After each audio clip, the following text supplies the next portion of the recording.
स्वाध्याय हम छैडाला जी का स्वाध्याय करें, पंडित दौलत राम जी द्वारा विरचित। तीन भुवन में सार, वीतराग विज्ञानता, शिव स्वरूप शिवकार, नमो त्रियोग समारिके, नमो अरिहंताणम, नमो सिद्धाणम, नमो आयर्याणम, नमो उवज्जायाणम, नमो लोए सव्वसाहुणम। पंच परमेष्ठी भगवान की जय। अगले 45 मिनट के लिए सभी प्रकार के पापों का त्याग करके सभी 9 बार नमोकार मंत्र पढ़ लें।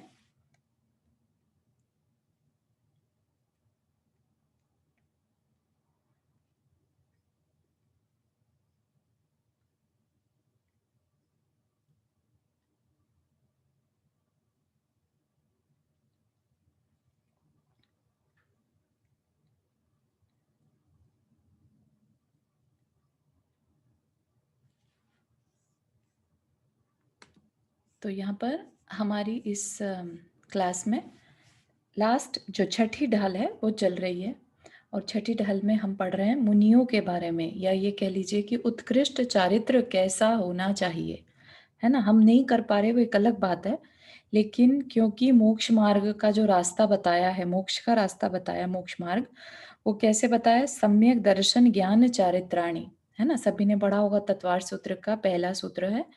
तो जो उसमें दर्शन, सम्यक दर्शन ज्ञान तो हमें समझ में आ गया, चारित्र भी जरूरी है, और वो चारित्र कैसा होना चाहिए तो फिर उसके बारे में भी हमें जानकारी होनी चाहिए, है ना। हम कर नहीं पा रहे वो अलग बात है, लेकिन अपनी भावना भा सकते हैं, या फिर ये समझ लीजिए कि जब हम पुराण पढ़ रहे हैं तो उस टाइम जब हम ये देखते हैं कि फलाने राजा ने सब कुछ राजपाट त्याग कर और दीक्षा ले ली, राइट।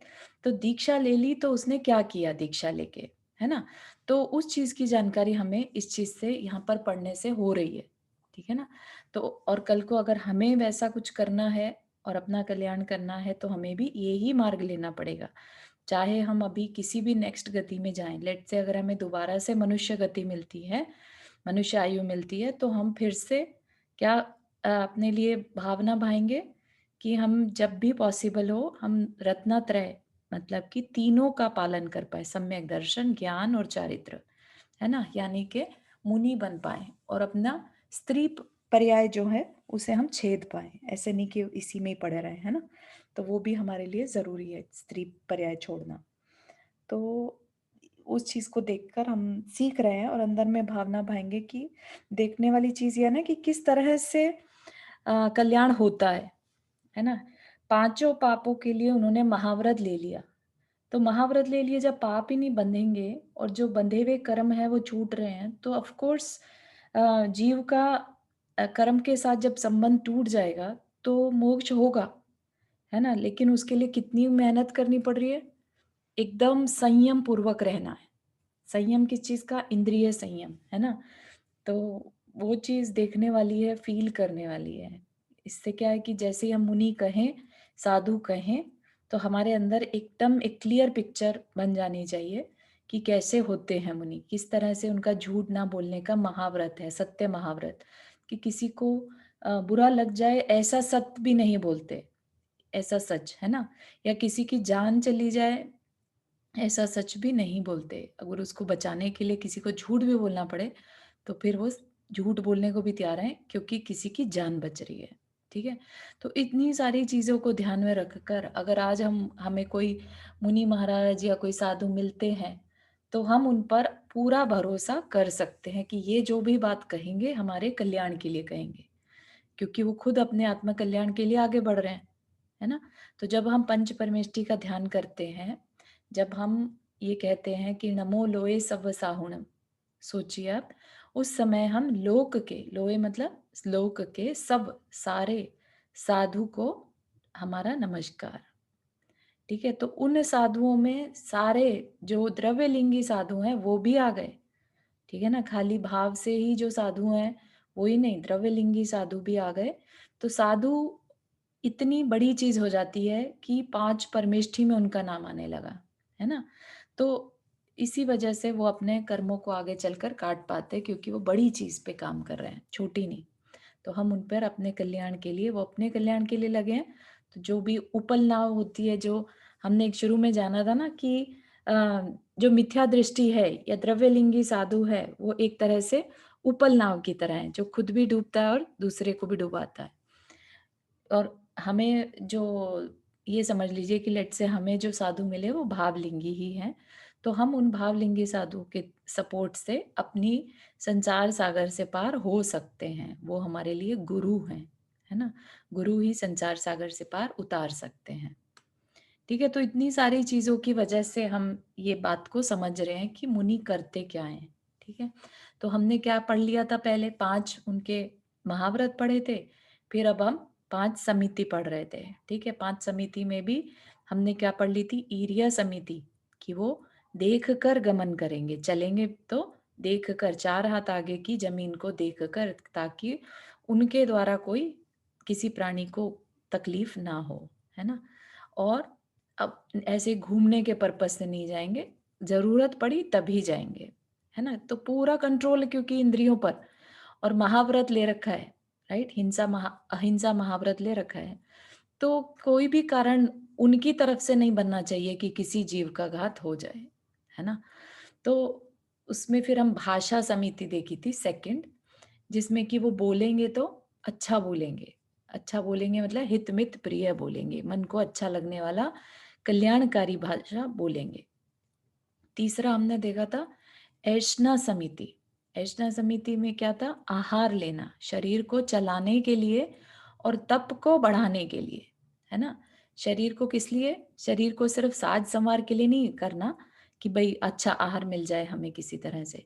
तप बढ़ाएँ, शुद्ध है ना? शुद्ध आहार लेते हैं हाँ, लेकिन हम। शुद्ध आहार, शुद्धता किस चीज़ की? मन की, वचन की और काय। मन शुद्धि, वचन शुद्धि, काय शुद्धि, आहार जल शुद्ध है, ऐसा बोलकर फिर वो आहार लेते हैं। तो मेक श्योर करते हैं कि वो शुद्ध हो, ताकि उनके तप को बढ़ाने में सहायक बने, है ना? कहीं भी दोष होगा तो उस दोष को छोड़कर, अगर उसमें दोष है, लेट्स से किसी ने बिना मन के बना दिया और आपको पता चल गया कि उसका मन नहीं था बनाने का, है ना? या घर में तंगी थी और फिर भी बनाया दूसरे के प्रेशर में आकर, तो फिर वो ऐसी जगह पर आहार नहीं लेते, क्योंकि उसमें क्या है? भावों की शुद्धि नहीं है ना? अब वो भावों की शुद्धि नहीं है तो उनके तप में तकलीफ आएगी, उनके तप में बढ़ोतरी नहीं होगी। इसलिए बोला कि 46 दोष देख कर, है ना? कि 46 दोष बिना सुकुल, अच्छे कुल के श्रावक के घर पे आहार ले। ठीक है, अब हम नेक्स्ट देखेंगे अम, आदान निक्षेपण समिति। आदान निक्षेपण क्या? कि देखो, मुनि क्या करते हैं? मुनि के जीवन में बहुत कम परिग्रह हमने देखा, राइट? उनके पास कुछ सामान नहीं होता। और अगर हम यहाँ पर दिगंबर श्वेतांबर वाली बात ना करें, तो नाम मात्र का परिग्रह है उनके पास, राइट? परिग्रह में उनके पास मेनली चाहे तो कह लीजिए कि कमंडलू होएगा या पीछी होगी, राइट? तो इस तरह का जो उनको जीवनचर्या, उनकी जो बिल्कुल बेयर मिनिमम चलाने के लिए, ताकि जीवों का घात ना हो किसी भी तरह से, उतने साधन बस रखना है, उपकरण की तरह से वो भी, ताकि वो भी कल को उनका परिग्रह ना बन जाए। तो वो क्या करते हैं, अब कुछ पढ़ना है, लिखना है, राइट? कमंडल को उठाया तो कमंडल को रखना भी पड़ेगा, पीछे उठाई है तो पीछे को रखना भी पड़ेगा, शास्त्र पढ़ रहे हैं तो उसको उठाया, रखा, तो ये काम करते हैं, राइट? और तो कुछ ये तो है नहीं कि उनको फर्नीचर मैनेज करना है, कार मैनेज करनी है, कपड़ों को समेटना है, कुछ है, राइट? इस तरह की कोई भी चीज़ वहाँ पर नहीं रहती। मेन क्या रहता है? वहाँ पे शास्त्र पढ़ रहे हैं, स्वाध्याय कर रहे हैं, या खुद कमंडल से को उठाया, धूप में उठाया, छाया में रखा, इस तरह की आदान निक्षेपण मतलब रखना, उठाना, रखना। तो उसमें भी समिति, उसमें भी सावधानी रखना। तो क्या कह रहे हैं? शुचि ज्ञान संयम उपकरण, लखिके गहे लखिके धरे। मतलब और निर्जंतु थान विलोकि तन्मल, मूत्र श्लेष्म परिहरे। यहाँ पर उसके मीनिंग यहाँ पर दे रखे हैं। शुचि, पवित्रता के, क्या है? उपकरण किस चीज का है? शुचि का उपकरण, ज्ञान का उपकरण और संयम का उपकरण। क्या है शुचि का उपकरण? कमंडलू, है ना, जिससे वो अपनी शुद्धि बनाए रखते हैं। ज्ञान का उपकरण क्या है? शास्त्र, है ना, और संयम का उपकरण पीछी। तो ये तीनों क्या करते हैं फिर, लखिके गहे मतलब लेख कर, देख सावधानी पूर्वक ग्रहण करते हैं, और लखिके धरे मतलब रखते हैं, देख कर रखते हैं। निर्जंतु थान, निर्जंतु मतलब जहां पर जंतु या जीव ना हो, ऐसे जीव रहित स्थान पर। थान मतलब स्थान। विलोकी, विलोकी मतलब देख कर। तन, तन मल मूत्र श्लेष्म परिहरे, ये अगली समिति का आ गया, निष्ठापन समिति जो होती है उनकी, उसका आ गया कि निर्जंतु। व्युत्सर्ग समिति है ना, वि- अनिष्ठ। हाँ, व्युत्सर्ग या प्रतिष्ठापन समिति है ना। ओके, दो नाम है। हाँ हाँ। तो उसका क्या है कि निर्जन स्थान मतलब जहां पर जंतु ना हो, ठीक है, वहां पर ऐसे स्थान को देखकर वो अपने तन के मल को, मूत्र को, और श्लेष्म मतलब अपने कफ को परिहरे, परिहरे मतलब त्यागते हैं। तो इन दोनों को और देख लेते हैं अपन। आदान निक्षेपण समिति क्या करते हैं, शुद्धि ज्ञान संयम के उपकरण को देख कर उठाना तथा देख कर रखना आदान निक्षेपण समिति है। ठीक है ना, इससे ज्यादा तो कुछ होता ही नहीं उनके पास। और वो भी किस लिए रखते हैं तीन उपकरण भी, सिर्फ हिंसा अहिंसा के पालन के लिए। ठीक है ना, समिति इज नथिंग बट महाव्रत की सुरक्षा के लिए जो उनका व्यवहार है उसको करना। क्योंकि जब वो गुप्ती में नहीं है, जब ध्यान में नहीं है, तो वो कुछ ना कुछ क्रिया कर रहे हैं, है ना, या तो वो बोल रहे हैं, या देख रहे हैं, या आ जा रहे हैं, है ना, या आहार कर रहे हैं। तो इन सब कार्यों में जिन जिन को वो कर रहे हैं, क्रिया रूप हो रहा है, उसमें वो सावधानी रखें। ठीक है ना। तो मुनिचर्या के बाह्य साधनों को उपकरण कहते हैं। तो शुद्धि का उपकरण कमंडलू, ज्ञान का उपकरण शास्त्र, और संयम का पिच्छी। ठीक है। और फिर प्रतिष्ठापन समिति, प्रतिष्ठापन वही जो हमने अभी पढ़ा, जीव जंतु रहित स्थान को देखकर शरीर के मल मूत्र कफ आदि को छोड़ना प्रतिष्ठापन समिति है। प्रतिष्ठा मतलब छोड़ना, रखना, है ना, तो वहां पर उस जगह पर छोड़ना। ठीक है, तो ये 5 समितियां हमने देखी। तो मुनि के हमने क्या क्या देख लिया अभी तक, हमने 5 समिति देख ली और 5 महाव्रत देख लिए। अब क्या है यहाँ पर, अब यहाँ पर मुनियों की 3 गुप्ती और 5 इंद्रियों पर विजय। तो 8 गुण और देख रहे हैं, 10 देख लिए ऑलरेडी, 8 यहाँ पर हैं, और फिर बाकी के साथ और आगे देखेंगे। अब गुप्ती, गुप्ती हमने बहुत बार वर्ड पढ़ा है ना, तो उसको देखते हैं। सम्यक प्रकार निरोध मनवच काय आत्म ध्यावते, तिन सुथिर मुद्रा देखी मृगगण उपल खाज खुजावते। तो सम्यक प्रकार मतलब भली प्रकार, सही तरीके से, मन वचन काय, मन मतलब मन में जो विचार आ रहे हैं या थॉट्स चल रहे हैं, वचन मुंह से बोलना, और काय से, है ना, मन वचन काय से क्या करना, निरोध करना, मतलब मन वचन काय की क्रियाओं का निरोध करके क्या करना, आत्म ध्यावते, आत्मा का ध्यान करना। वह मन क्या है, वह 3 गुप्ती, गुप्ती किसकी, मन गुप्ती, वचन गुप्ती और काय गुप्ती। फिर क्या करना, 3 सुथिर, 3 मतलब उन मुनियों की सुथिर, उनकी इतनी शांत मुद्रा को देखकर जो वहां के जंगल के मृग हैं, वो भी आकर अपनी क्या करते हैं, पत्थर समझ के अपनी खाज खुजाने लगते हैं। इतनी स्थिरता उनमें रहती है उस समय जब वो गुप्ती में होते हैं। गुप्ती में क्या होता है कि मन को ये नहीं पता शरीर क्या कर रहा है, और शरीर को ये नहीं पता कि मन क्या सोच रहा है। मतलब इतना गुप्त रूप, एक तरह से कह लीजिए कि खुद को नहीं पता, कंप्लीटली अपनी आत्मा में ध्यान लगाना। ठीक है ना। तो जो मुनिराज जब सामायिक करते हैं तो वो इसी तरह से सामायिक करते हैं। फिर उनके पास चाहे सर्प आ जाए, है ना, कितनी बार हमने सुना होगा कि फलाने मुनिराज के गले में सर्प आके बैठ गया, फिर भी वो हिले भी नहीं, है ना, या कोई बंदर आके बैठ जाते हैं, कुछ भी है, हिरन, कहीं से भी उनके आसपास कुछ भी करते रहे, वो कुछ नहीं कहते, क्योंकि उस समय वो गुप्ती में है। ठीक है ना, मन वचन काय की स्थिरता करके और क्या करते हैं, आत्मा का ध्यान करते हैं। तो वो मन वचन काय की गुप्ती, गुप्ती जिस समय करते हैं उसमें उस समय उनके बहुत ज्यादा कर्मों की निर्जरा होती है ना, क्योंकि उन्होंने, उनके कर्म का उदय तो चलता रहेगा, लेकिन उन्होंने सब चीज का निरोध कर दिया, मतलब जहां तक पॉसिबल है। यहाँ पर ये मत समझिएगा कि जो हम 14वें गुण स्थान में योग निरोध पढ़ते हैं ये वो चीज़ है। वो चीज़ नहीं है। ये यहाँ पर मन वचन काय की क्रियाएँ हो रही हैं, लेकिन जहाँ तक बन पड़ता है वो अपनी तरफ से उसको साधते हैं। ठीक है ना? तो इसलिए ये अ, अयोग केवली से डिफरेंट है, 3 गुप्ती। ठीक है? फिर इसके बाद 5 इंद्रियों को जीतना। 5 महाव्रत अलग चीज़ है और 5 इंद्रियों को जीतना अलग चीज़ है। क्या है? रस, रूप, गंध तथा फरस अरु शब्द शुभ शुभ असुहावने, तिनमें न राग विरोध पंचेंद्रिय जयन पद पावने। क्या है? रस, रूप, गंध ये सबको मालूम है। रस जो टेस्ट आता है, रूप जो दिखाई देता है, गंध जो स्मेल होती है, तथा फरस मतलब स्पर्श, है ना? और क्या है? शब्द, सुनने में जो शब्द हैं वो शुभ शब्द जो है असुहावने, असुहावने अप्रिय हो चाहे प्रिय हो। तिनमें न राग, उनमें न राग और ना विरोध, ना द्वेष, ना राग। ठीक है ना?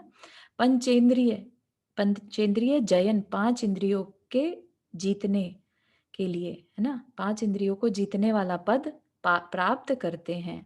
तो क्या-क्या पाँचों यहाँ पर आप देख रहे हैं, रस, रूप, गंध, स्पर्श और शब्द।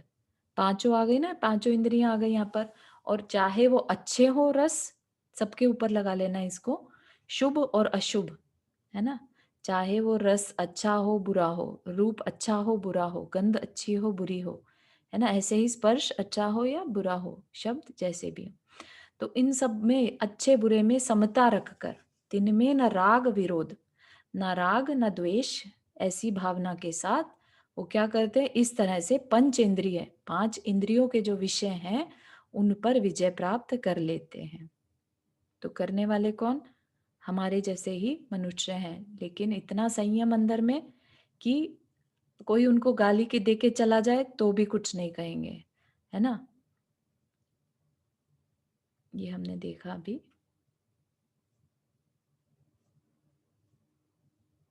हम्म, ठीक है ना? तो अनुकूल और प्रतिकूल इंद्रिय विषयों में राग द्वेष नहीं करना। कैसे?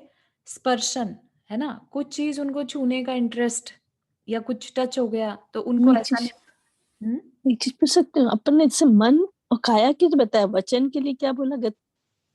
मन वचन काय का गुप्ती में आप पूछ रहे हैं? हाँ, गुप्ती इसके पहले पूछ रही मैं। हाँ हाँ, नहीं नहीं, वचन तो मतलब चुप ही बैठते हैं गुप्ती में, है ना? और काय भी स्थिर रहती है और मन को भी स्थिर रखा जाता है, तो तीनों चीजें स्थिर रहती हैं। ठीक है, वो अच्छा, एग्जाम्पल मन लिया वचन था। काय से अपने आप हाँ को स्थिर रखते हैं। हाँ जी, वो सिर्फ हाँ एग्जाम्पल लिया था कि मन में कोई विचार है तो काय तक को नहीं पता चलता, मतलब इतनी गुप्ती, हाँ, गुप्त अच्छा, रहती हाँ हाँ, ठीक है ना? इसको ऐसे विजुअलाइज करना हो कभी तो ऐसा कि मन मन और शरीर बिल्कुल अलग हो जाता है, मतलब इतना डिफरेंस आ जाता है कि मन में कुछ चल रहा है तो शरीर को पता भी नहीं चलेगा, राइट? लेट्स से किसी को क्रोध का भाव होते हैं तो कैसे शरीर तिलमिलाने लगता है, राइट? हाँ। तो उनके क्या है, ऐसा कुछ भी नहीं, मतलब कंप्लीटली उन तीनों चीजों से अलग हो जाते हैं, मन वचन काय से अलग। समता समता भाव में रहते। हाँ, उनका ध्यान किधर जाएगा? गुप्ती यहाँ से तीनों से हट गया तो अपनी आत्मा में। अच्छा, ठीक है, हाँ, सांस और समझ जब वो में आया। गुप्ती में नहीं रह पाते तो समिति में रहते हैं, राइट? तो 5 समिति हमने पहले देखी थी, राइट? वो या तो कुछ हाँ बोल रहे होंगे, हाँ। प्रवचन कर रहे होंगे, है ना? या आहार के लिए निकले होंगे, राइट? गमन विहार कर रहे होंगे, हम्म, आहार विहार निहार, है ना? तो इसलिए, ठीक है, ठीक है ना? थैंक यू फिर इंद्रिय थैंक यू। Vijay, sure. इंद्रिय विजय करते हैं। अब कुछ अच्छा खाने का मन है, लेकिन राग ना राग करना है ना द्वेष करना है ना? तो कितना कठिन काम है, लेकिन फिर भी वो करते हैं क्योंकि उन्होंने अपने शरीर से मोह त्याग दिया। ठीक है ना? कानों को अच्छे लगने वाले शब्द, संगीत आदि वो उस पर भी इंद्रिय विजय पाते हैं। नाक में अच्छी लगने वाली खुशबुएं होती हैं जैसे, या बहुत बदबू आ रही है कहीं से, तो वो दोनों में समता रखते हैं। ये चीज़ बोल रहे हैं कि समता रखनी है। बहुत अच्छा और बहुत बुरा दोनों पर ही कोई रिएक्शन नहीं, है ना? ये नहीं कि अरे वाह! ऐसी खुशबू डेली मिल जाए तो क्या मज़ा आ जाए, ठीक है ना? फिर स्पर्शन में टच होना, राइट? उनको कोई मतलब नहीं रहता कि हमें अच्छा अच्छा टच होता रहे। फिर चक्षु में जो दिख रहा है विषय, ये नहीं कि भाई हम तो फलाने शहर में जाएंगे या फलानी जगह घूमने जाएंगे क्योंकि वहाँ इंद्रिय विषय बहुत अच्छे अच्छे हैं, है ना। तो इस तरह से हर तीन पांचों इंद्रियों पर नियंत्रण रखना, इंद्रिय विजय करना। ठीक है, साधु इसलिए कोशिश करते हैं कि निर्जन स्थान पर जाकर रहें, जहाँ पर इवन शमशान जैसी जगहों पर जाकर रहते हैं, राइट, ताकि अंदर में वैराग्य बढ़े। शमशान is the most important place वैराग्य बढ़ाने के लिए। एक तो ना तो वहां पर कुछ अच्छा जहाँ पर कि इंद्रियों के विषय कहीं पर मिल जाए उसमें, राइट, वो नहीं है। दूसरा, वो जीवन की यथार्थता को बताते हैं कि भाई अल्टीमेटली सबको यहाँ पर आकर इस शरीर को जल जाना होता है, राइट। तो किस शरीर को संवारें सजाएं, है ना, किस शरीर को पोषण करें, तो क्यों नहीं इस शरीर को यूज करके ध्यान कर लेते, तप कर लेते। तो वो वहां जाकर सामायिक में बैठते हैं, ध्यान में बैठते हैं, तो वहां उनको बहुत अच्छी सामायिक होती है। वहां पर सबसे ज्यादा अच्छी सामायिक शमशान में होती है मुनि महाराज की। फिर उसके बाद कोई निर्जन स्थान, जब जहाँ कोई ना आता जाता हो, कोई डिस्टरबेंस ना हो, है ना। तो इस तरह से इंद्रिय विजय करने के लिए वो इस तरह के स्थान चुनते हैं। सोचिए अभी कभी मतलब जहाँ पर बाग बगीचे में जहाँ नाटक हो रहा हो, कुछ शोर हो रहा हो, कुछ भी, है ना, वहां जाकर अगर ध्यान करना चाहेंगे तो कितना कठिन होगा, डिस्ट्रैक्शन होने के चांसेस ज्यादा हैं। ठीक है, अब इसके बाद है मुनियों के 6 आवश्यक और शेष 7 गुण। 7 मूल गुण, 6 आवश्यक। 6 आवश्यक भी जरूरी है, जैसे श्रावक के 6 आवश्यक होते हैं, ऐसे ही मुनियों के भी 6 आवश्यक। आवश्यक मतलब अवश्य ही करना, जरूर करना, मतलब उसको नहीं करने का कोई सवाल नहीं आता, उन्हें डेली करना पड़ता है। क्या करना पड़ता है वो देखते हैं। समता सम्हारे, थुति उचारे, वंदना जिन देव को, नित करे श्रुति रति, करे प्रतिक्रम, तजे तन अहमेव को। कि क्या कह रहे, समता सम्हारे, समता सामायिक, है ना, तो सामायिक संभाल कर, मतलब पूरे मन से समता सामायिक को करना। थुति, थुति मतलब स्तुति, स्तुति उच्चारें, स्तुति करना। फिर अभी देखेंगे अभी स्तुति क्या। वंदना जिन देव को, और जिन देव की वंदना और स्तुति करना। नित्य करे श्रुति रति, श्रुति मतलब स्वाध्याय, नित्य करे, नित्य मतलब डेली, हमेशा डेली, और रति मन लगाकर रति करें, उस स्वाध्याय में इंटरेस्ट कर के साथ स्वाध्याय करें। करे प्रतिक्रम, प्रतिक्रम मतलब प्रतिक्रमण, प्रतिक्रमण करें। और क्या करें, तजे तन अहमेव को, तजे तन और अहम, तन को तजे मतलब शरीर को छोड़ना, तो व्युत्सर्ग, यहाँ पर कायोत्सर्ग करना। ठीक है, तो ये 6 चीजें हो गई, सामायिक, स्तुति, वंदना, स्वाध्याय, प्रतिक्रमण और कायोत्सर्ग, राइट, ये 6 चीजें। तो यहाँ पर देख लेते हैं क्या कह रहे हैं। सामायिक सच्चे देवशास्त्र गुरु की स्तुति, जिनेन्द्र भगवान की वंदना, स्वाध्याय, प्रतिक्रमण, कायोत्सर्ग करते हैं, इसलिए उनको 6 आवश्यक होते हैं। और क्या करते हैं, उनके 7 गुण और भी हैं। जिनके न नौन, नौन मतलब नहीं नहाना, जिनके न नौन न दंत धावन, केश अंबर आवरण, भूमा ही पिछली रयनि में, कछु शयन एकासन करन। क्या है, जिनके न नौन, नौन मतलब स्नान, ठीक है, तो उनके स्नान नहीं होता। दंत धोवन, दांतों का ब्रश करना नहीं होता। लेश, किंचित थोड़ा सा भी। अंबर, अंबर मतलब आवरण, अंबर मतलब वस्त्र, वस्त्र का आवरण नहीं रहता। भूमाही, भूमि पर। पिछली रयनी में कछु शयन, पिछली रैनी मतलब पिछली भाग, जो ये नहीं कि 8-10 घंटे सो रहे हैं, है ना, रात्रि के पिछले भाग में थोड़ी देर के लिए, कछु शयन, और कैसे, एकासन, एक ही करवट में सोते हैं। ठीक है, तो क्या आ गया यहाँ पर, स्नान नहीं करते, दांतों की सफाई नहीं करते, शरीर को ढकने के लिए, तो क्योंकि ये शास्त्र जो है दिगंबर आमनाय की तरफ से है, तो इसमें क्या है, नग्न रहते हैं, बल्कि बेसिकली शरीर के पिछले भाव में एक करवट से भूमि पर कुछ समय के लिए शयन करते हैं। ऐसे नहीं कि आलस में पूरा सोते ही रह जाएं, है ना। तो पहले हम 6 आवश्यक को यहाँ पर देख लेते हैं। ठीक है, हमने नाम देख लिए थे, सामायिक, स्तुति, वंदना, प्रतिक्रमण। यहाँ पर प्रत्याख्यान की जगह स्वाध्याय होना चाहिए, अनकायोत्सर्ग। हमको ऐसा किया। तो सामायिक सेम ही रहता है। ठीक है, यहाँ पर ऐसा नहीं है कि हम जैसे श्रावकों के लिए तो बता दिया था कि समय की लिमिटेशन कितना, 48 मिनट है ना, कर लो, तो वो भी बड़ी बात लगती थी। लेकिन यहाँ पर मुनि के लिए सामायिक कितना करना, 48 मिनट तो मिनिमम है। उसके ज़्यादा लगातार करना भी चाहे तो कई दिनों तक कर सकते हैं, जितनी उनकी शरीर की कैपेसिटी है। ठीक है ना। तो वैसे सामायिक। स्तुति, स्तुति में धर्म को, लोक में धर्म का उद्योत करने वाले केवली, जिन और वृषभ आदि 24 तीर्थंकरों के गुणों का कीर्तन करना, सो चतुर्विंशति स्तवन है। तो 24 तीर्थंकरों के स्तुति करना, ठीक है, वो तो हो गया स्तवन। और जब किसी एक तीर्थंकर की वंदन पूजा आदि करते हैं, जैसे है ना, हम पूजा वगैरह करते हैं तो किसी एक ही एक टाइम पे कर सकते हैं, तो वो किस में आ जाएगा, वो वंदना में आ जाएगा। ठीक है, 24 में से किसी एक को नमस्कार करना, स्तुति करना, भक्ति सहित पूजा करना, जय जयकार करना आदि विनय क्रिया वंदना कहलाती है।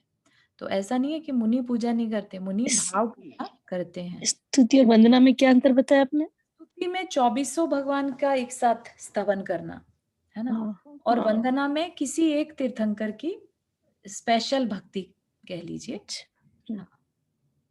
और किस लिए करते हैं, ताकि मुझे बोधि की प्राप्ति हो, ऐसी भावना से, है ना। कि जिनेंद्र भगवान की भक्ति नहीं करेंगे तो एक तरह से आप ये देखिए कि हम करें मुनि महाराज की भक्ति, और मुनि महाराज किसकी भक्ति कर रहे हैं, जिनेंद्र देव की, है ना। और वो भी उनके डेली के कामों में बताया, है ना। और कई बार हम यहाँ पर क्वेश्चन करते हैं कि भगवान की भक्ति से कुछ मिलता तो है नहीं, हम करनी चाहिए कि नहीं करनी चाहिए, है ना। और यहाँ पर क्या कह रहे हैं कि उनके मुनियों के भी आवश्यक में है, डेली करते हैं। तो क्यों करते हैं, क्योंकि उनको पता है इसकी महत्ता। उस क्या करते हैं मुनिराज, क्या करते हैं 6 आवश्यक में, सामायिक किया, राइट। जब सामायिक किया तो अपने, सॉरी, जब सामायिक किया तो अपने आत्मा में लीन हो गए, है ना। और जब बाहर में है तो उस समय वंदना स्तवन करते हैं। डेली में यही काम करेंगे, दिन भर में उनका क्या है, 24 घंटे को डिवाइड तो करना ही है, राइट। उसके अलावा क्या करेंगे, थोड़ी देर के लिए सो गए, विश्राम कर लिया, है ना। तो जितनी देर उनकी वंदना स्तुति चलती है तो वो एक तरह से पुण्य का अर्जन ही करते हैं, है ना। तो इसलिए उन ये क्रिया को व्यर्थ नहीं मानना चाहिए। ठीक है, तो मुनि महाराज जो कि खुद परमेष्ठी हैं, ठीक है ना, वो अन्य परमेष्ठी की पूजा स्तुति कर रहे हैं। तो बड़ी चीज है, हमें भी उसमें मन लगाकर करना चाहिए। प्रतिक्रमण आप सभी बहुत अच्छे से जानते हैं, राइट। दोषों का शोधन करना, प्रतिक्रमण। तो ऐसे ही जो भी उनके महाव्रतों में, जो भी उनके क्रिया आदि में दोष लगा, वो उसका डेली 3 टाइम प्रतिक्रमण करते हैं, सुबह शाम सुबह दिन रात में डेली प्रतिक्रमण करते हैं, ताकि कोई भी थोड़ी भी उनकी प्रमादवश कोई भी हिंसा आदि हो गई हो, अतिचार लगा हो, दोष लगे हो, तो वो क्लियर करते हैं, एक तरह से एक्नॉलेज करते हैं अपने गलतियों को, है ना। कितना बड़ा साइंस है। हम कहते हैं ना कि मन में कई बार क्या होता है, हमसे गलती हो जाए तो या डर के मारे हम चीजों को अपने अंदर में रख लेते हैं। और यहाँ पर क्या कह रहे हैं, यहाँ पर साधु हर चीज को क्लियर करता है ना। मन वचन काय कृत कार्य अनुमोदन से जो भी गलती हुई हो, जाने अनजाने, तो वो सब एक एक व्रत की जितनी भी भावनाएं हैं उनको ले लेकर अपना प्रतिक्रमण करते हैं। ठीक है ना। क्या उसमें निंदा, गर्हा और आलोचना, निंदा, निंदा गर्हा एक होती है ना कि भाई अपनी खुद की निंदा करी, और गर्हा होती है बेसिकली गुरु के सामने अपनी बारे में कहना, अपनी कमी को एक्सेप्ट करना, और आलोचना अपनी जो गलतियां हो गई उसको कहना, है ना। तो ऑलमोस्ट सिमिलर भी फॉर्म में ले सकते हैं इनको। बेसिकली क्या है, ये अपनी कमी जो अपने से गलतियां हो गई हैं उसको एक्सेप्ट करना, ये कायोत्स प्रतिक्रमण। प्रत्याख्यान को हम यहाँ, I don't know why it's there, मतलब अगर स्वाध्याय है तो स्वाध्याय ही होगा, right? फिर है काय का उत्सर्ग। काय का उत्सर्ग तो डेली उनको ऑलमोस्ट 28 बार दिन में वो काय उत्सर्ग करते हैं, काय का उत्सर्ग करते हैं। एक तरह से ये समझ लीजिए कि बार बार बार बार उन्हें अपनी काय अलग है, शरीर से अलग है, इस बात का भान करा दिया जाता है ना, उसका त्याग कर दिया जाता है थोड़ी देर के लिए। तो उससे क्या, उनके संस्कार आत्मा पे पड़ते हैं। अगर छोड़ेंगे नहीं, लेट से किसी का ध्यान बहुत अच्छा नहीं लग रहा है ना, तो ध्यान नहीं लग रहा है, मन विचलित है कहीं ना कहीं, तो उसके लिए प्रतिक्रमण तो भले ही ले लिया, लेकिन फिर क्या करें। तो इसलिए उसकी प्रैक्टिस के लिए कायोत्सर्ग, कायोत्सर्ग इज वेरी इंपॉर्टेंट फॉर मुनिराज, ठीक है ना। तो आहार से पहले कायोत्सर्ग 9 बार नमोकार मंत्र पढ़ने को भी कहते हैं, और उससे लंबा मिनिमम 9 बार नमोकार मंत्र पढ़ने में जितना समय लगता है वो कायोत्सर्ग। ये क्या बताया है काय का अर्थ? हाँ, ये पदार्थों को जानने का, वो थोड़ा एक्सप्लेन किया। अच्छा, पदार्थ को जानने का आधार इंद्रियां जिसका अवयव है और कर्म के द्वारा जिसकी रचना हुई, ऐसा औदारिक शरीर इस काय। काय मतलब शरीर, उसकी एक्सप्लेनेशन दे दी कि भाई शरीर, ऐसा औदारिक शरीर जिसकी रचना किसके द्वारा हुई, कर्म के द्वारा, है ना, और जिसमें जी चीजों को जानना, इंद्रियां जिसके की पार्ट्स हैं, अवयव मतलब पार्ट्स होना, है ना। तो ऐसा शरीर, उसका क्या, जो चीज कर्म से बनी है उसका क्या तो ध्यान रखना, और क्या उसके साथ जुड़े रहना। तो इतना इस तरह का विचार करके वो क्या करते हैं, उसका त्याग कर देते हैं कि जो चीज कर्म से मिली है वो मुझे नहीं चाहिए, ऐसा करके उसका त्याग कर दिया, ठीक है। हाँ ठीक है। हम्म। ठीक है, तो क्या कह रहे हैं यहाँ पर, जिनेन्द्र भगवान के गुण चिंतन सहित यथोक्त काल में यथ उक्त परिणाम से देवसिक आदि नियमों के पालन करने में शरीर से ममत्व बुद्धि का त्याग करना कायोत्सर्ग है। इसी का दूसरा नाम व्युत्सर्ग भी है, ठीक है ना। तो ये मुनिश्री दिन में 28 बार कार्य करते हैं? हाँ, ऐसा मैंने जाना था, 28 बार, है ना। हाँ, okay okay okay, thank you. महक आपने हाथ रेज किया। जी दी, ये कायोत्सर्ग जैसे हम जब जिनवानी स्तुति करते हैं उसके बाद हम बोलते हैं हम कायोत्सर्ग करते हैं और उसमें हम 9 बार नमोकार मंत्र हाँ, बोलते हैं, तो मतलब क्या डिफरेंस है? मतलब हम हाँ, डिफरेंस नहीं है actually, that should be a कायोत्सर्ग, बट हमारे अंदर उतना कह लीजिए क्लैरिटी नहीं रहती कि हम शरीर से अपने को अलग कर पाए, ठीक है ना। तो इसलिए हमारा कायोत्सर्ग जो है, कहने को कायोत्सर्ग है, बट हम क्या करते हैं, 9 बार नमोकार मंत्र पढ़ लेते हैं बस, क्योंकि जो सबसे छोटे समय के लिए कायोत्सर्ग है वो 9 टाइम्स नमोकार पढ़ने में जितना लगता है समय वो माना जाता है, तो कहने को कायोत्सर्ग हो गया। लेकिन रियलिटी में क्या रहता है कि आप बिल्कुल, उसकी एक मुद्रा रहती है, राइट। कायोत्सर्ग ऐसे नहीं कि जैसे भी बैठे हैं अपन तो क्या करते हैं, हमारी उंगलियां भी हिलती रहती हैं, मुंह भी चल जाता है कई बार, है ना, ध्यान भी इधर उधर हो जाता है, कई बार आंखें खुल जाती हैं, कुछ भी है। तो हम बिल्कुल मतलब जो विधि है उस तरीके से नहीं कर पाते, ठीक है ना। अदरवाइज कायोत्सर्ग में क्या रहता है, बिल्कुल काय का उत्सर्ग, काय को यूज नहीं करते, उतनी देर के लिए शरीर का इस्तेमाल नहीं करते। तो जब वो काउंट भी करते हैं ना, तो मन में काउंट करते हैं 9 टाइम्स, उनके होठ नहीं हिलते पूरे, मतलब कहीं से भी शरीर यूज नहीं होता, और आईज भी आधी खुली आधी बंद, इस तरह की नीचे की तरफ देखती हुई होती हैं। तो बहुत सारी इसमें चीजें रहती हैं, कायोत्सर्ग, मुनियों का कायोत्सर्ग जो होता है ना, इसलिए थोड़ा डिफरेंट होता है। वो लोग बिल्कुल इधर उधर नहीं देखते और शरीर से बिल्कुल मोह को उस समय के लिए त्याग देते हैं। तो एक तरह से ये उनको प्रैक्टिस रहे शरीर त्यागने की, तो उसके लिए ये क्रिया बनाई गई उनके लिए। जी जी जी। कायोत्सर्ग है वो श्वासोच्छ्वास के साथ भी करते हैं ना? हाँ, श्वासोच्छ्वास के साथ ही करते हैं एक्चुअली, उसी से काउंट होता है हाँ। कि टाइम कितना हो गया। कोई चाहे तो बिल्कुल ही बड़बड़ बोल के अपना खत्म कर सकता है, राइट? तो वो नहीं, श्वासोच्छ्वास के साथ ही नमोकार मंत्र बोल के 27 श्वासोच्छ्वास के साथ पूरा होता है ना? तो उतना समय मिनिमम लगता है। आई थिंक वो 1.5 मिनट का समय होता है। तो वो उतना मिनिमम कायोत्सर्ग उन्हें करना रहता है। और जो मैंने जाना था, एक बार क्लियर काउंट करके बताया था, तो 28 कायोत्सर्ग मिनिमम हो जाते हैं उनके। कैसे हो जाते हैं भी? खाने स्वाध्याय करने के टाइम भी, और आचार्य भक्ति के टाइम भी, आहार के टाइम, राइट? तो और मुनि महाराज मंदिर के दर्शन करने जाते हैं, तो बहुत सारी चीज में उन्हें डेली करना पड़ता है। तो टोटल ऑलमोस्ट 28 हो जाते हैं उनके।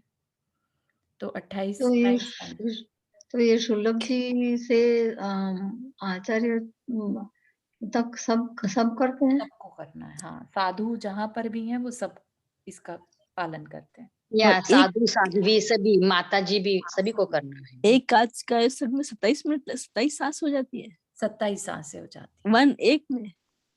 हाँ, नहीं 9 बार नमोकार मंत्र बोलो ना, तब हाँ 27 बार होता है। तो अच्छा। आप पहले ओम नमो अरिहंताणम बोलो ना, तो उसमें हाँ, एक दफा श्वास लिया, एक दफा श्वास छोड़ा। ऐसे अच्छा। ऐसे 9 पद जो है ना, उसका हाँ, 3 टाइम कर लो तो 27 बार होता है। अच्छा। या नमो अरिहंताणम बोलो ना, तो हम्म, एक अंदर श्वास लो और छोड़ो, फिर नमो सिद्धाणम अंदर श्वास लो, ऐसे करना होता है। नहीं नहीं नहीं, ऐसे नहीं, particular ऐसे नहीं। नमो अरिहंताणम में लेना है, सिद्धानम में छोड़ना है, छोड़ना है। हाँ, आयरियानम में लेना है, फिर उपजायानम में छोड़ना है, और छोड़ना है। लोहे सव्वा में लेना है, और साहुनम में छोड़ना है। बिल्कुल ऐसे सही। हाँ पढ़ा था हाँ मैंने। हाँ हाँ, हाँ, अरे वाह, बराबर मुझे है। तो आज ये फर्स्ट पूछना, टाइम मालूम पड़ा ये। अच्छा। होठ हिलाना, होठ हिलाए बिगर जाप करना, वो कैसे? मन में ही बोलना? मन में ही बोलना है, बिल्कुल। मन नहीं बोला, अपन हम लोग लोग को तो भी होठ नहीं हिलाना है जाप करेंगे तो? नहीं, नहीं। जहां तक हो सके होठ नहीं हिलाना, कुछ नहीं, बिल्कुल काय का उत्सर्ग, काय जैसे है ही नहीं, है ना? तो अच्छा, अपनी मन में ही पढ़ लेना। बिल्कुल। आप मन जैसे में पढ़ना, और अंगुली का भी यूज नहीं उंगली का करना गिनने के लिए। हाँ, उंगली जहाँ एक बस उंगली पे टिकी है, बस उतना ही, लेकिन तुम्हारा ध्यान कहाँ जाएगा? 9 टाइम्स की काउंटिंग में, श्वासोच्छ्वास काउंटिंग की में। काउंटिंग में। हाँ, हाँ ठीक। तो थैंक। हाँ, उससे एकाग्रता भी बनती है, राइट? ममत्व भी हाँ, कम होता है, पुण्य का संचय भी होता है, क्योंकि उतनी देर के लिए हमारी मन वचन काय की क्रिया पापों से बच गई, है ना? तो पुण्य का संचय भी होता है। तो बहुत ज्यादा फायदे हैं, और इसके साइंटिफिक फायदे भी हैं कि हमारी ब्रीदिंग, आपने नोटिस किया होगा कि जो ऊपर के देव है ना, वो कितना 16,000 वर्ष में एक बार श्वास लेते हैं। तो ऐसा बोलते हैं कि जो जितना लंबी खींच के सांस लेता है, मतलब खींच के नहीं, आराम से, लेकिन लंबी सांस लेता है पूरी भर के, तो उसकी उम्र कंपेयर टू जो छोटी सांस लेता है, जल्दी जल्दी लेता है, उसकी एज से ज्यादा होती है। तो ये एक तरह से हमारी लॉन्गिविटी के लिए, अच्छी उम्र के लिए जरूरी है, हेल्थ वाइज। ठीक है। सेकंड चीज इज कि जब हम डीप ब्रीदिंग करते हैं, तो हमारे ब्रेन को एक मैसेज आता है कि सब कुछ बाहर में, क्योंकि आप सोचिए जब आपको डर लगता है, गुस्सा आता है, तो आपकी ब्रीदिंग एकदम शैलो हो जाती है, हम जल्दी जल्दी सांस लेने लगते हैं। रुक्मणी जी, आपने हाथ रेज किया था, हम आपका लेंगे क्वेश्चन एक बार जस्ट फिनिश करके। हाँ ठीक है ठीक है। हाँ, तो जब हम शैलो सांस ले रहे होते हैं, राइट, तब दैट मीन कि we are something is wrong, we are feeling, right? तो ब्रेन जो है उस इमोशन को कैप्चर करता है कि ये जल्दी जल्दी सांस चल रहा है, इसका मतलब there is something wrong, either fear का कोई फैक्टर है, या स्ट्रेस में है, या काम को जल्दी जल्दी करना है, तो अगर हम डीप ब्रीदिंग करें पर्पसली, मान लीजिए आपको काम भी है, लेकिन आप डरे हुए भी हैं, लेकिन आप अगर अपनी ब्रीदिंग साइकिल को बदल दें, तो बाहर में सिचुएशंस चेंज हो जाती हैं, क्योंकि ब्रेन इस चीज को वैसे ही मैनेज करना मतलब उसका सॉल्यूशन ढूंढ पाता है brain, you know fear and जो कहते हैं ना, फाइट एंड फ्लाइट जो ब्रेन को ऐसा करने की आदत पड़ जाती है कि जैसे कोई सामने जैसे शेर आ गया तो क्या करोगे, राइट? फाइट करोगे या फ्लाइट, मतलब भाग जाओगे वहां से, राइट? दो काम कर सकता है। तो ऐसे ही ब्रेन को उस टाइम फाइट या फ्लाइट का मोमेंट नहीं रहता, उसको सॉल्यूशन ढूंढने का रहता है, राइट? उसका दिमाग चलता है। तो इस वजह से भी कायोत्सर्ग श्वासोच्छ्वास के साथ करना हमारे लिए साइंटिफिकली, शरीर के लिए, हेल्थ वाइज बहुत अच्छा है। ठीक है। यस, रुक्मणी जी आपने हाथ रेज किया था। हाँ, नहीं मैं थोड़ा सा शेयर करना चाह रही थी कि महाराज जी ने बताया, अभी डिस्कशन हो रही थी ना नमोकार मंत्र कैसे बोलना चाहिए। जी। उन्होंने बताया कि नमो सांस लेते हुए और छोड़ते हुए अरिहंतानम, नमो सांस लेते हुए सिद्धानम छोड़ते हुए, ऐसे बोलना चाहिए कायदे से। और एक चीज और कि उन्होंने जो बोला 3 तरह के नमोकार मंत्र, जो ये बोला कि ना कि मन में बोलना चाहिए। हम लोगों के अभी इतना हम लोग एकाग्र नहीं हो पाते, तो इसलिए हम लोग बोल के बोल सकते हैं, क्योंकि बोलने से फिर भी हम लोगों की थोड़ी सी एकाग्रता रहती है। मन में बोलते हैं तो फिर ध्यान इधर उधर भटकता रहता है। और एक 3 तरह से होता है, एक तो मन में रख के बोलना, एक बाहर से बोलना, हाँ। और एक गुनगुना के बोलना, होठों को सिर्फ हिला के बोलना। हाँ हाँ, वो जो आप बता रहे हैं ये मंत्र उच्चारण से रिलेटेड सब्जेक्ट हो गया, क्योंकि अभी जो हम चर्चा कर रहे हैं वो कायोत्सर्ग की है। नहीं, वो और कायोत्सर्ग के लिए बताया उन्होंने कि कायोत्सर्ग जो करते हैं नमो अरिहंतानम ऐसे पढ़ के करना चाहिए, जो 9 बार भी पढ़ो तो ऐसे पढ़ के करना चाहिए। हालांकि हम लोग इतना मतलब धीरे पढ़ नहीं पाते, तो थोड़ा जल्दी हो जाता है। वो कह रहे थे कि 9 बार पढ़ो, लेकिन ऐसे पढ़ना चाहिए कि नमो लेते हुए सांस और छोड़ते हुए अरिहंतानम। नहीं, ये लेकिन ना सामायिक वो है ना, काल अनंत भ्रमयो जग में सामायिक पाठ में लिखा है कैसे नमोकार मंत्र बोलना है। हाँ, क्योंकि इसमें फिर पूरा नहीं हो पाएगा ना, अगर हम नमो पे लेंगे और अरिहंताणम पे छोड़ेंगे तो नहीं इस होगा। तरह से तो एक पद में ही हमने 10 बार हाँ, श्वासोच्छ्वास हो पहली गया। लाइन में लेना, दूसरी नहीं में हो छोड़ना, ऐसा जाता है। सामायिक पाठ में लिखा है, आप पढ़ के देख लीजिए। सागर महाराज जी ने भी बताया था और मैंने करके देखा, हो जाता है, लेकिन टाइम लगता है इसमें। नहीं, हो रुक्मिणी जाता है। आंटी, हो जाता है, ये नहीं मना कर रहे, लेकिन जो 27 श्वासोच्छ्वास में नमोकार मंत्र पढ़ना है फिर वो नहीं हो पाएगा, राइट? तो वो भी एक है कि ठीक है, आप 9 टाइम्स को 10 श्वासोच्छ्वास में भी ऐसे पढ़ सकते हैं, एक बार के नमोकार मंत्र को इस तरह से भी पढ़ सकते हैं, ठीक है। लेकिन शास्त्र में जो तरीका है वो यही बताया हुआ है कि 27 श्वासोच्छ्वास में। श्वासोच्छ्वास तो एक लिया और एक छोड़ा, हाँ जी, तो तो एक उसमें उसको 2 श्वासोच्छ्वास कहेंगे, एक उसको लेना फिर छोड़ना। अच्छा, तो 27 में फिर कैसे बोलेंगे? मैंने गलत बोला, नहीं नहीं, एक लेना और होगा, छोड़ना छोड़ना एक और होगा, लेना एक गिनाएगा। 3 राइट, श्वासोच्छ्वास का एक नमोकार। करेक्ट। वो नहीं तो सामायिक पाठ, भाषा पाठ है ना, उसमें लिखा है, वो है ना काल हाँ अनंत भ्रमयो जग में हाँ सही हाँ दुधारी हाँ। हाँ, नहीं उसमें तो लिखा एक हुआ है। बार बताओगे चारू, ये 27 बार जैसे कैसे देखिए, श्वासोच्छ्वास में हाँ लेना होगा? हाँ, देखिए, अपने को गोल क्या है, 9 टाइम्स नमोकार मंत्र पढ़ना है, हाँ। ठीक है।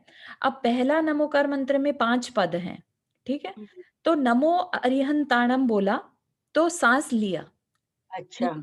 फिर नमो सिद्धाणम बोला तो सांस छोड़ा, ठीक ओके, है, हो गया एक श्वासोच्छ्वास। फिर अच्छा, दूसरे श्वासोच्छ्वास में नमो आयरियाणम लिया बोला तो लिया सांस, और फिर नमो नमो वज्जाय, उवज्झायणम बोला तो छोड़ा सांस, ठीक ठीक है, है, दूसरा श्वासोच्छ्वास। तीसरे में नमो लोए में लिया और हाँ, सव साहुड़म में छोड़ा, ओके, ठीक है, तो 3 हो गए ये। अब लेट से ठीक, हमें 9 टाइम्स करना है तो 9 तिये 27, ओके, ओके, ठीक है, ठीक है ना। हाँ, ठीक, तो ठीक, अदरवाइज तो अपन मंत्र सिद्धि के लिए तो बहुत तरीके से चीजों को कर सकते हैं, है ठीक ना? है, बहुत अच्छा समझाया। तो ठीक है, पूरा कार्य सब नहीं करते, मतलब नमो लोए सब साउंड ऐसो पंच वो सब नहीं बोलते पूरा फिर? हाँ, पूर्णिमा जी, सॉरी, आपको थोड़ी तकलीफ हो रही होगी क्योंकि नहीं नहीं, मैं ऐसे ही पूछ रही हूँ, हम कोई बात लोग नहीं। ने हाँ, उसको पूरा पद नहीं पढ़ते क्योंकि वो सिर्फ नमोकार मंत्र की महिमा बताने वाला पद है, तो इसलिए अच्छा बस नमो लोए सव साहुणम तक ही पढ़ते हैं। अच्छा, उसमें 27 होना चाहिए, वो हाँ 9 जी, बार बोल दिया, हाँ, 27 हो हाँ गए, जी, ठीक, हाँ थैंक यू। कायोत्सर्ग ओनली 9 हाँ बार नमस्कार मंत्र ही रहता है। हाँ जी। हाँ, ठीक है, चलिए, थैंक अच्छा यू है, कुछ पूर्णिमा नई जी। चीज सीखने मिल रही है, हाँ जी, इसमें थैंक यू गलत क्या पूर्णिमा। है। ठीक है, तो ये हमारी ये 7 चीज़ें ये रह गई, इसको हम कल ले सकते हैं और ये फिर हमारा विषय खत्म हो जाएगा एक्चुअली। 6 डाला का विषय जो है हमारा खत्म हो जाएगा। तो in fact I just wanted to ask कि क्या करना है उसके बाद?